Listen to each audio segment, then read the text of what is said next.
Hi, this is my final reflection video for English. In this video, I'll be walking through all the work I did this semester and reflecting on what I learned throughout the process. I'll go over 5 examples from my research workbook, 5 examples on how I revised my work using feedback, and 5 contributions I've made in the video essay. Along the way, I'll be explaining how each of these steps helped me grow, not only as a student, but as a writer, researcher, and communicator. So let's get started. Here's where I developed my main research question and 3 guiding questions. At first, I thought writing the questions would be simple, especially since my partner Nia and I are both in integrated health science major. But I quickly realized that choosing the right topic takes a lot of thought. We ended up creating a mind map that really helped us narrow things down. There are so many topics in health science, so we had to find one that was both meaningful and specific. We decided to focus on health insurance and how it affects access to mental health care. As part of our assignment, we also traded papers with each other, writing questions on each other's topics. That helps us stay focused on making those guiding questions good questions to use. Then during our roundtable sessions, we shared those ideas, discussed our questions, and used feedbacks to improve them. This process really helped me think more critically and stay organized. I learned that asking good questions is the foundation of strong research. It gives your whole project a clear path to follow, and it becomes much easier when you build through collaboration, especially when you have a partner that thinks the same as you, as well as giving me like input based on what Nia said, which is also great. For Article 1, I analyzed the credibility by researching the article, who turns out to be a professor at Cornell University. I also made sure the article comes from a reliable source, which you could tell the UTRGV library, PubMed, which is a respected medical database, which gave me the confidence in using it in my research. When it comes to identifying the claim and the test, I'll be honest, we were really confused at first. We thought that the conflict comes from comparing it with the other articles, but Bonnie clarified that the conflict needed to come from within the same article. That feedback helped us revise our work and do a better job identifying the right parts. We also used the group roundtable to talk through the claim and conflict as well as the testing. The discussion really helped clear our confusion, and I learned that even when you mess up, you always improve if you're open to learning and willing to ask questions.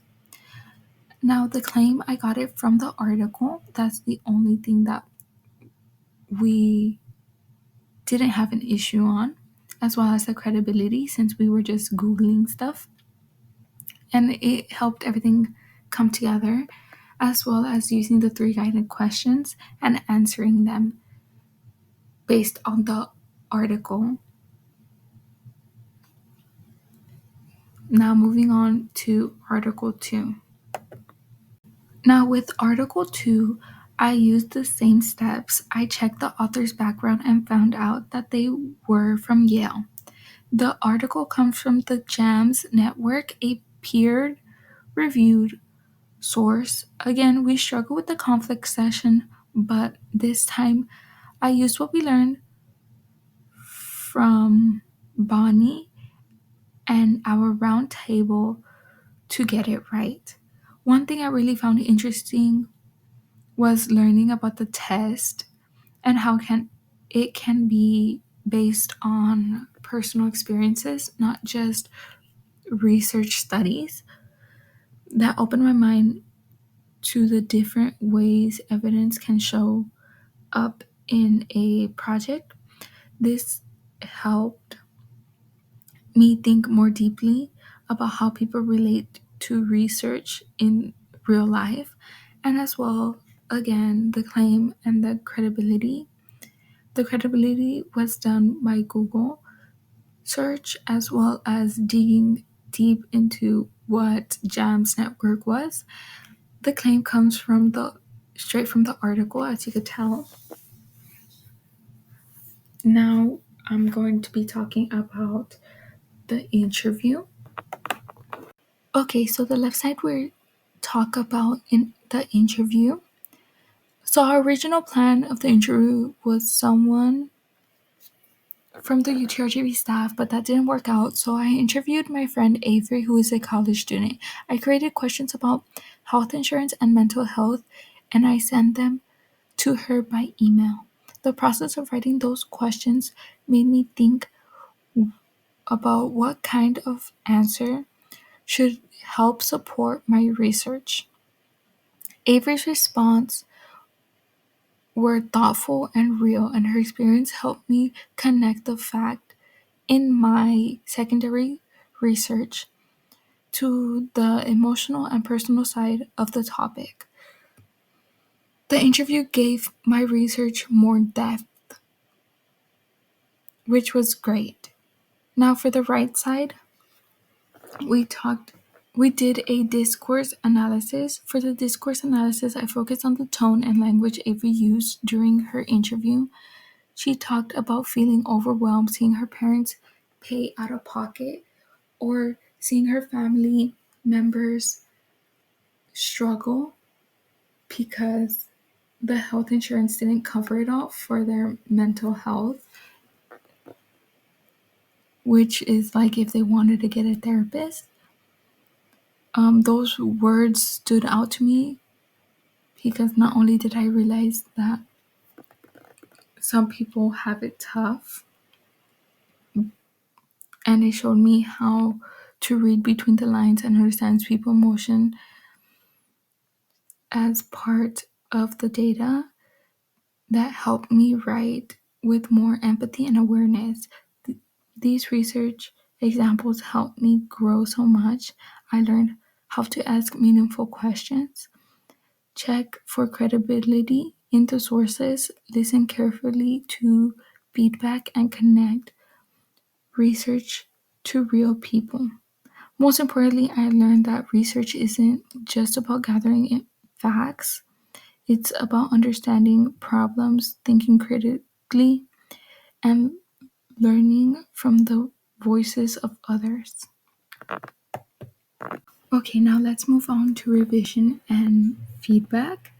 One of the major things we had to fix was the conflict section in our articles.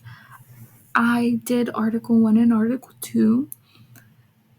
And like I mentioned earlier, we thought that the conflict comes from comparing articles, but that wasn't right. Bonnie left us a helpful note explaining that the conflict should come within each article. We used the advice to fix it in our workbook as well as our script and eventually in our video. That revision taught me that paying attention to small details can change the accuracy of your entire project. And it also reminds me to check the instructions more carefully. Okay, now let's talk about the solution. In the beginning, our solution paragraph didn't follow the full process. We were supposed to have 5 sources and answer the 3 guiding questions before writing the solution, but we didn't do that. Once we realized that we missed, we went back added everything and made sure our solution was supported by the real evidence. This showed me how to connect different parts of the research together and build a full, thoughtful answer, not just a quick fix. So we did have like the articles all answered out, but I don't know why we just went straight to the point for the solution. I feel like we were rushed, but that's not an excuse. So we fixed that in the script. So that was good. Next, we're going to be talking about writing center feedback. Me and my partner visited the writing center for extra help. The person there suggested that we showed our guiding question in the storyboard and interview for Jessica's to be more visual and clear. The advice helped us make sure our video made sense for someone who wasn't already familiar with our topic.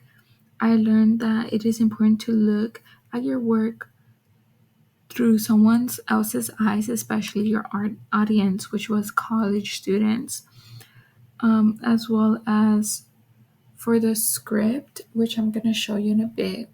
But you could see that there's like some more things that the writing center person said, and I'm going to go over it in the script. Okay.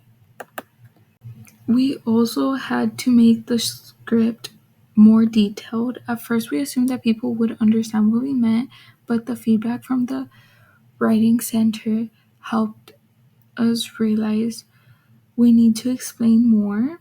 So we went back and added examples and explanations to make everything clear. That helped me understand the importance of giving context and not skipping over important parts.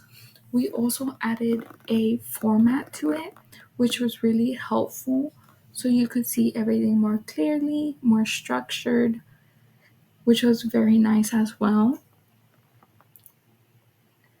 And since we're here, let's talk about part one of the video essay contribution. I helped writing the script for a video, especially the intros and the transitions.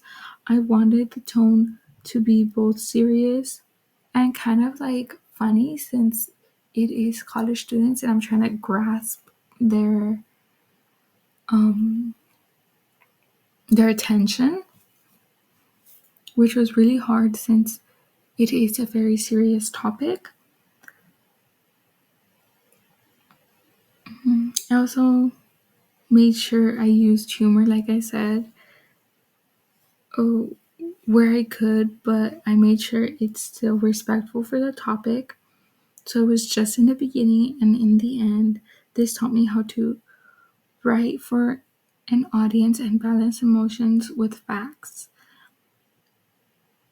For the editing part, I'll show you that in a bit. But let's talk about how the revisions helped me learn and the feedback. So, getting the feedback and making revisions taught me how to improve my work without getting discouraged. I realized that the first version is never the final version, and that's okay. Each time I revised my work, which made it stronger, I also learned that taking feedback seriously and use it as a growth rather than shrugging it off my shoulder, being like, nah, you were wrong. Like, being biased is really bad, and like, you should take that in because it really does help. Okay, another video as a contribution I did was when I did the storyboard. I helped design a comedic style panel storyboard.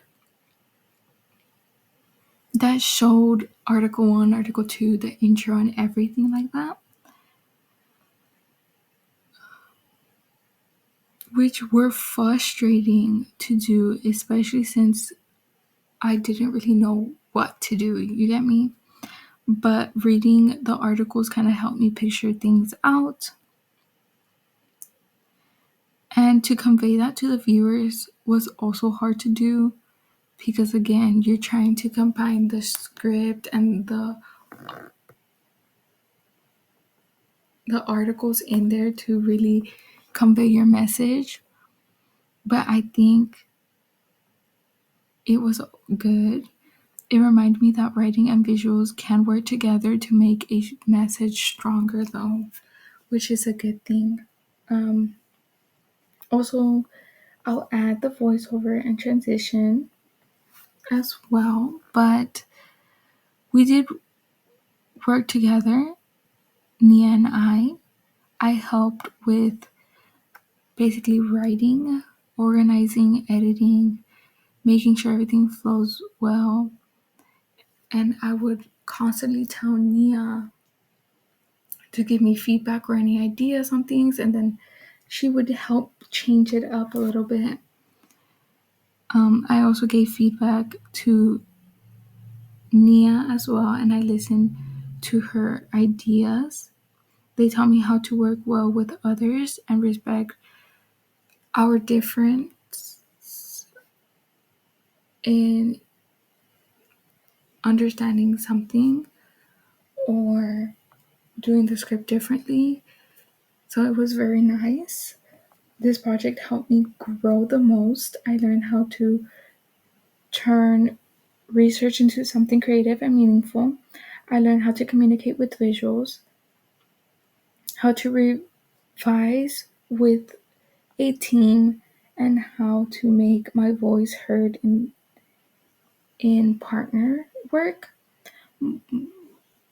Most of all, I saw how powerful writing can be when you use it to help others understand real situations, which was awesome.